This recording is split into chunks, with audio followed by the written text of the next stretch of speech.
கம்பெனில காமனா கொடுக்குற இன்சென்டிவ் என்னன்னு சொல்லி நம்ம பார்க்கலாம். ஃபர்ஸ்ட் விஷயம் பாத்தீங்கன்னா கேஷ் போனஸ். அதாவது நீங்க ஒரு கம்பெனில ஜாயின் பண்ணீங்கன்னா ஜாயின் பண்ண டைம்ல அவங்களோட appointment letter offer letter accept பண்ணிட்டீங்கன்னா உங்களுக்கு சைனிங் போனஸ் அப்படின்னு சொல்லி ஒரு விஷயம் கொடுப்பாங்க.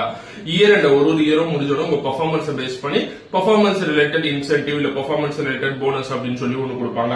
அதுக்கப்புறம் பாத்தீங்கன்னா கமிஷன் கொடுப்பாங்க. அதாவது நீங்க ஒரு சேல்ஸ் டார்கெட் அச்சீவ் பண்ணிட்டீங்கன்னா அதுல இருந்து கமிஷன் அப்படின்னு சொல்லி ஒரு அமௌண்ட் பே பண்ணுவாங்க. அதுக்கப்புறம் கம்பெனி ஸ்டாக் ஆப்ஷன் அப்படின்னு சொல்லுவாங்க. கம்பெனி ஸ்டாக்ல இருந்து எவ்வளவு மினிமம் ஸ்டாக் வந்து ஒரு எம்ப்ளாய்க்கு அவங்க நல்லா பெர்ஃபார்ம் பண்றாங்க அப்படின்னு சொல்லி கொடுப்பாங்க. அடுத்து பாத்தீங்கன்னா கம்பெனி கார் கொடுப்பாங்க. நீங்க அபிஷியலா நிறைய டிராவல் பண்ற மாதிரி இருக்குன்னா கம்பெனி கார் எடுத்து உங்களுக்கு கொடுத்துட்டு நீங்க பர்சனல் கார் மாதிரி யூஸ் பண்ணிக்கோங்க அப்படின்னு சொல்லுவாங்க. அதுக்கப்புறம் ஹாலிடே பே. அதாவது ஹாலிடேல நீங்க போறீங்கன்னா அது லீவுன்னு கூட காட்டாம ஹாலிடே பே அப்படின்னு சொல்லி ஒரு பெனிஃபிட் கொடுப்பாங்க.